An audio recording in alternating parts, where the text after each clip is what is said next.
Hello, everybody, and welcome back to Max Sports Entertainment. My name is Deepak Shankar, and here to recap USA versus Australia in the World Cup. So let's go. United States getting the dub, baby. Let's go.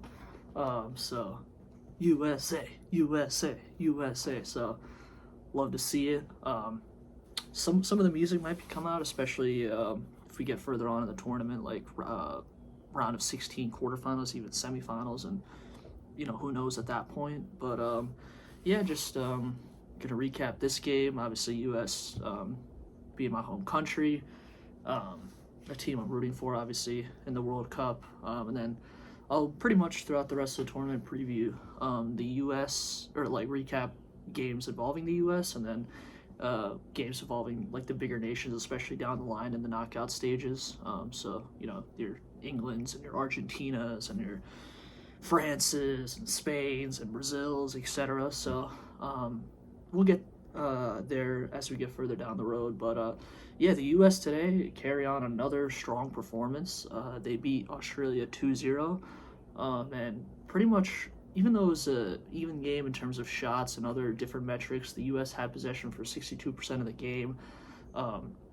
Created more shot attempts, 10-5, and really controlled the game, especially in the first half, where first goal Balogun forces the pressure, and then it causes an own goal for Australia from Cameron Burgess, which is obviously unfortunate for them.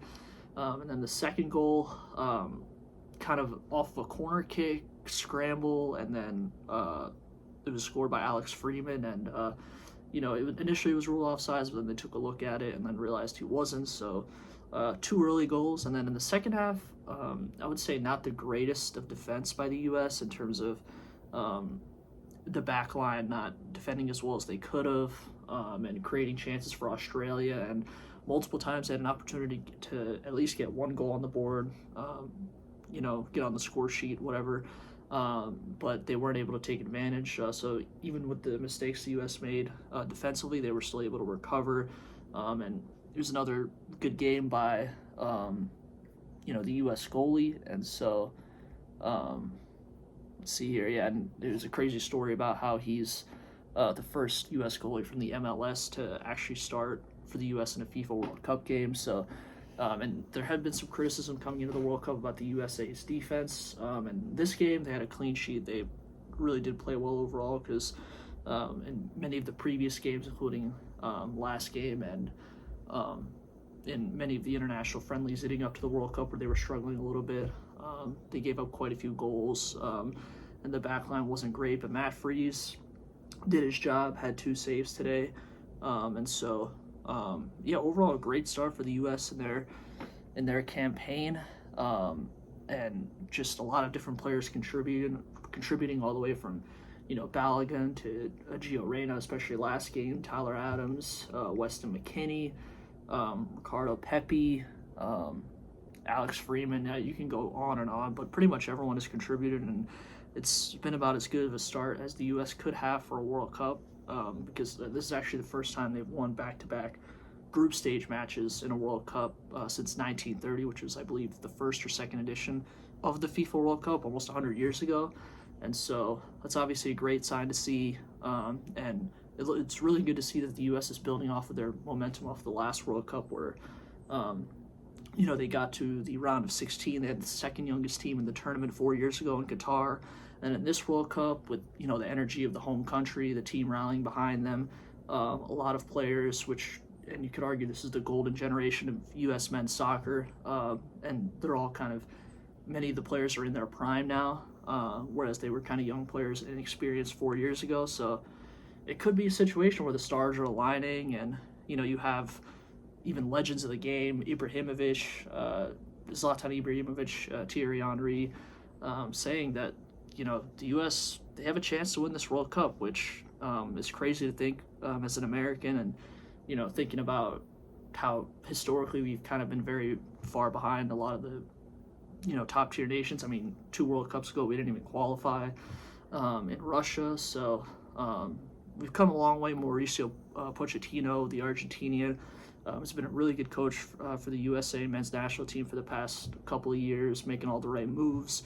And it's definitely helped with his experience, having coached for PSG, Chelsea, and some other big clubs in Europe over the past 10, 15 years. And so, yeah, it just looks like the stars are aligning. The U.S. advances to the round of 32. They still have one more game in the group stage against Turkey. So we'll see if they maybe rest some players or if they try to keep that momentum going and get a win there. Yeah, they are through. In terms of Australia, yeah, definitely not their best game, especially defensively, and couldn't take advantage of the chances that they did get in the second half. And so definitely they'll look back on it and think maybe if they converted one or two of those chances, they end up managing a draw, or they feel better about their momentum going into the next game than they do now if they convert on one of the chances they had in the second half. But still, they have a chance to qualify for the knockout stages, because even though they won't be able to finish first, they can still compete for second, and right now they still have the edge in terms of having one extra win compared to Turkey and Paraguay. And so we'll see how that plays out. Where really that's up for grabs. I mean, if I had to pick, I would say maybe Australia gets through, but wouldn't be surprised if it's Paraguay. But we'll see how that plays out with who's the second team from that group in Group D to get to the round of 32. And it's interesting with this expanded format that, yeah, a lot of new teams are obviously in it. Records probably going to fall with this new format in this World Cup and going forward. We've already seen a lot of the big name players step up, Haaland and Messi and Mbappe, etc. Vinicius Jr. had a nice goal in his first match just by getting the draw. So, yeah, and then there's been a lot of upsets as well. I mean, Cape Verde against Spain, and then Democratic Republic of Congo versus Portugal. So a lot of the underdogs doing very well in the World Cup, and so it has potential to shape up to be one of the best World Cups, if not the best one ever. But obviously, it's very early, long way to go, and so yeah, we'll see how it plays out. And yeah, for Australia, a tough day for Patrick Beach and goalie, and then yeah, just going over some of the team stats here.